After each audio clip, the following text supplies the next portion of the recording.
విజయవాడ గాంధీనగర్ ధర్నా చౌక్లో petrol diesel ధరల పెంపును నిరసిస్తూ మాజీ ఎమ్మెల్యే మల్లాది విష్ణు ఆధ్వర్యంలో వైసీపీ నేతలు ఆందోళన చేపట్టారు. ఆటోకు తాడు కట్టి తోసుకుంటూ నిరసన తెలిపారు.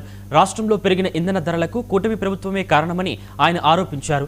వ్యాట్, రోడ్ సెస్ పేరుతో ప్రజలపై వేల కోట్ల భారం మోపుతున్నారని విమర్శించారు.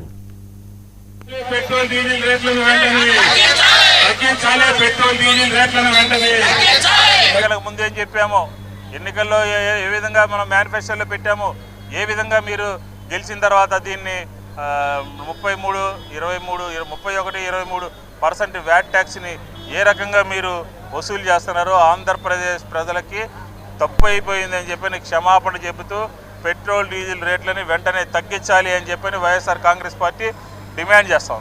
ఆర్టీసీకి ఇవ్వాల్సినటువంటి రాష్ట్ర ప్రభుత్వం నుంచి డబ్బులన్నీ ఇస్తూ ఉంటే అలాగే పెట్రోల్ డీజిల్ కొరత కూడా ఉదాహరణకి ప్రతిరోజు కూడా 10 కోట్ల రూపాయలు ఈ పెట్రోల్ డీజిల్ ధరలు పెంచిన దాని మీద ఇదవుతుంది.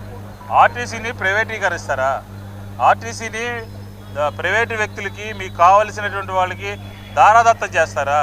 అంటే మీకు ఒక్క అమరావతి ఉంటే చాలు, అమరావతిలో మీరు అప్పులు చేసి రాష్ట్ర ప్రభుత్వ నిధులంతా అమరావతికి ఖర్చు పెడతా ఉంటే ఈ రాష్ట్రంలో ఆర్టీసీ ప్రైవేటు పరం అయిపోయినా పర్వాలా, ఈరోజు రాష్ట్రంలో రైతులందరూ ఇబ్బంది పడినా పర్వాలా, ఈరోజు రాష్ట్రంలో విద్యార్థులందరూ కూడా ఇబ్బంది పడినా పర్వాలా, ఈరోజు రాష్ట్రంలో మహిళలు అలాగే ఆరోగ్యశ్రీకి సంబంధించినటువంటి పేషెంట్లు అందరూ ఇబ్బంది పడినా పర్వాలా, కానీ మీ దృష్టి అంతా కూడా అప్పులు చేసి అమరావతి మీదే ఉన్నది.